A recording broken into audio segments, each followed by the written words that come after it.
Alright, so I got a book coming out called Hostile World, and it's being published by Solstice Publishing, uh, Summer Solstice, I think about it. Solstice Publishing um, is publishing it. Yeah, they have like so many different names that I can't really keep up with it, but like Solstice is what I usually refer to them as. But yeah, they're publishing my book, which I thought was great because they edit books pretty well too. So they're a pretty good publishing company. Because me and my agent were like talking about it, and I was like, you know what, they are pretty good, and hopefully this book will help make them even more successful. So they're really trying. They enter like all these book festivals and stuff like that. So, but yeah, hopefully this book will help put them on the map. But I so I wrote this book. I didn't start writing this book till about like '93, and I saw the movie Fire in the Sky, and I played this game called Out of This World. So like I combined like the two together for it, and then I made it like a kid because at the time I was a kid, so someone I can relate to. But I made him a little bit older because I don't see a little kid going through it. So I got to be a little bit like a teenager. So I made him 16 years old. I think I was like 13 or 14 at the time when I came up with it. And I wrote this book and it was really awful. But like I had a lot of good ideas, but like it was awful. Like I have like a sheet of it on a typewriter because I wrote it on a typewriter, and it's terrible. But it made me learn some stuff though about like writing and stuff, and having to write dialogue. And the dialogue on there was terrible. I read it to myself. I'm like, oh my god, it's terrible. So I made sure to concentrate on dialogue as much as I can, at least passable enough, so that people don't read like something stupid. Like no one would say that, so at least somewhat like a person would say, you know. So. But yeah, I wrote it, then I had to write it again on a computer, and then I wrote it and all this stuff, but like it went through different changes. So finally I wrote the final version. I figured, well, this time when I write it, it'll get published and it'll get out there. So at least that I would be able to get it out there. This would be if I wanted to make like the best one possible, but honor my younger self with it, you know. But like I didn't feel like writing it because like I wanted more of a story than what it had before. And like before, it was just running to point A to point B. It was basically, I called it a Die Hard on another planet. And and that was like my tagline for it when I was writing it before, like Die Hard on another planet. Like all it is, he's just running across or shooting at them. Maybe some stuff happening on Earth, go back home, that type of deal. But I thought that's not really enough. So I started thinking about like the Mars expedition, and like how like they had a spaceship go out there, and then they send like this rover or something with like a camera on it, you know, taking pictures. And I thought that was pretty fascinating, especially that it gets right back to them. So it's like I just thought of the concept of what if they had something like that onto another planet. So it starts off with them like sending like this little spaceship probe over there and going on this other planet, but it was able to like video record and like see, you know, you can watch it on video. It's like a really shitty like film camera thing. It's like really like washed out and stuff, so it's not like the greatest monitor, but they can still see everything, you know. It's kind of like looking through those binoculars in Star Wars or something. It just looks really fucking shitty. But anyway, so they send like this little like drone out there, and it's like a really advanced type of drone. Like they made this thing themselves, and like it can actually broadcast live over here, which probably not scientific could happen, but it's supposed to be like an advanced technology that they made, you know, like stuff they don't really tell the public, you know. But we got this, but we're not going to tell the public, you know, yet. But they made this thing sort of live on TV anyway, so they not only know that this robot exists, they just brought it live on TV. So the whole world is like watching this other planet that this guy's like controlling in his base, and showing this little robot going through like this trench, you know. It's like, oh my god, it's a planet, even though like it's kind of based on Mars, how disappointing that is, because all it is like rock, and there's like an atmosphere, but you don't see any kind of life or anything like that. It's just like dead, you know, like this dead canyon, which is supposed to honor like my earlier books when I was making it into a dead planet, but it's not. It's supposed to be like Earth but with water, but they just went into the wrong shitty part. So, but then they end up turning like a corner, and they see like these two aliens by the spaceship, and then like, oh my god, is that life? So it starts moving, So they moved it closer, but they don't know if it's friendly, if it's going to attack or what. They just want to get like a bigger picture. They're just going to take that risk. They're all kind of like debating about, should we go closer, because they're seeing like these two aliens on the other side of the trench. But then they end up going to it, and the aliens actually see the drone. So like they just go and walk towards it. They're like, what the hell is happening? They're walking over this drone and stuff, and then all of a sudden you just like they just start beating on the thing, and then like you see this foot stomp, and they lost communications.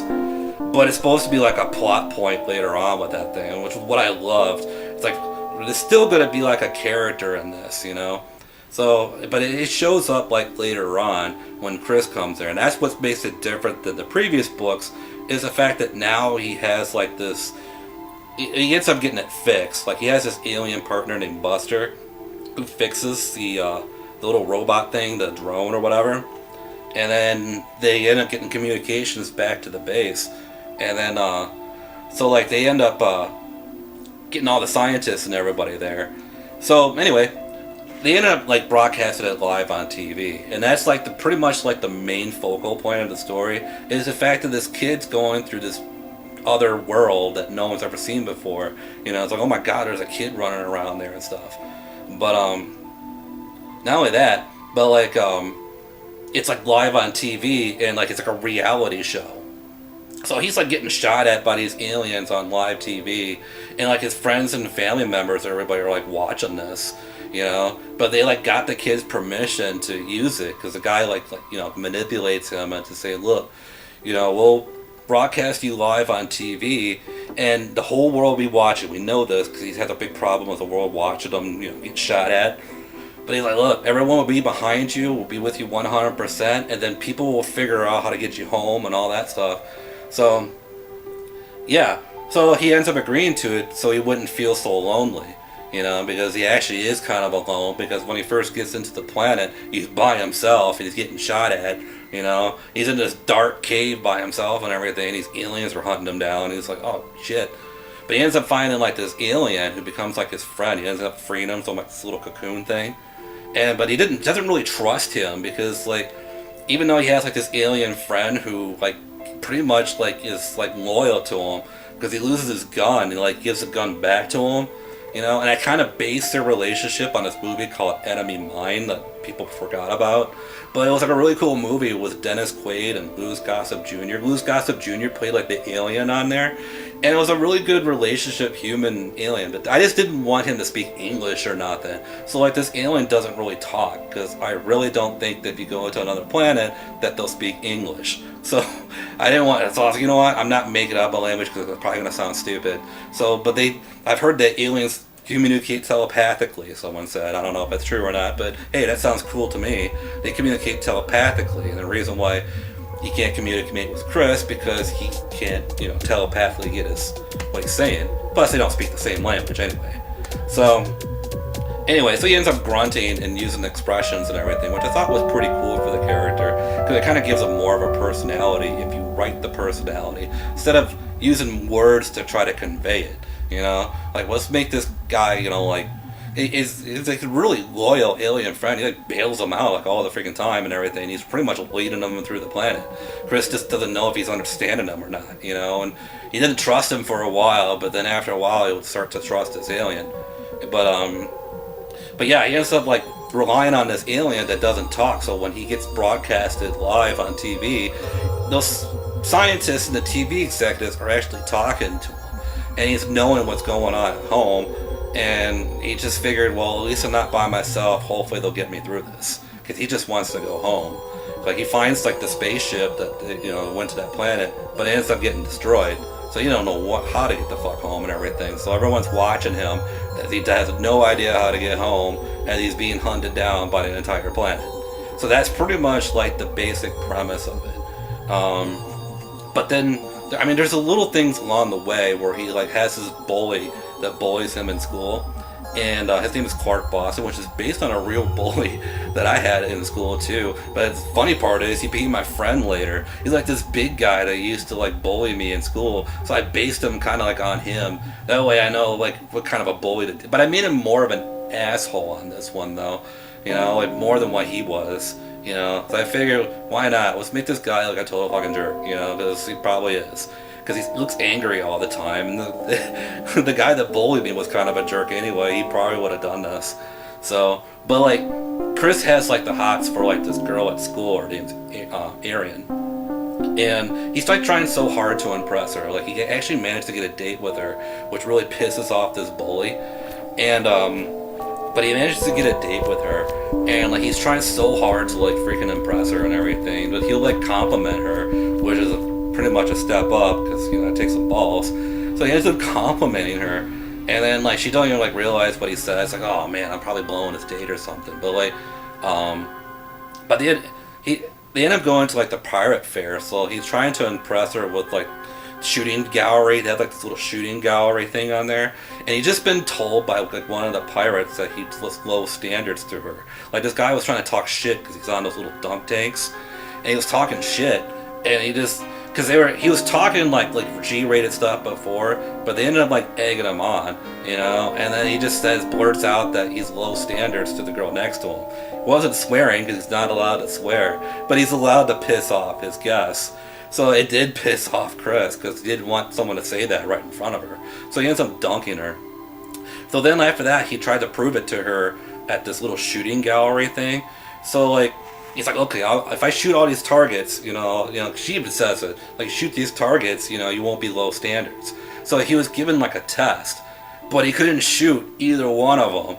You know, and I thought that was like a little twist. Like, he doesn't freaking shoot him. You know, so like the ticket guy, kind of felt sorry for him. It's like, you want to try again? It's like, yeah. So she like turns away and he's shooting. When she looks back up, he got one. You know, he only got like one target. You know, so he's like trying to tell her, like, no, dude, I can really shoot. You know, so there's a real foreshadowing though of like what happens on a planet. Like, you kind of know, like he's gonna be using a gun because he's being hunted on another planet. And with it being live TV, you kind of know that he's probably going to impress her with that, you know? But it's a kind of a cool moment, you know? So, but then they end up trying to find the missing girl. There's this girl that got missing, got abducted by aliens, and there's this guy, James, who was to blame for it. And they're trying to help him out because they're going to just bite it and just believe his alien story. Even though they think it's a really far out story, they'll just believe that aliens took her for now. You know, we'll just go on this little hunt for you, see if we can find her, but after that, that's all we're going to give you. So they end up going to these woods to find her, but luck may have it, first they run into Clark, because Clark finds them into the woods, and that's when, like, him and Chris get, like, beamed up by the spaceship that comes. And so they ended up, like, getting beamed up in it, and then, like, Arian was saved from it, which kind of pissed from Clark, because Chris had to push him. So, like, you just kind of know there'd be, like, some kind of battle, but Clark won't show up for, like, a long time into the book. I know I'm probably spoiling it, but oh well. I'm not going to spoil the ending. I had, like, several endings to it, so if anyone's really interested in reading it, I won't spoil the ending for it. But I'm just trying to give, like, enough information to talk about what's going on in the book. So, I think pretty much in conclusion, hopefully, you know, I don't know when it comes out, but hopefully it'll come out in the next couple months. I'll have another video talking about it. So hopefully people get it, and stay tuned for my next book. Fuck you, Brian.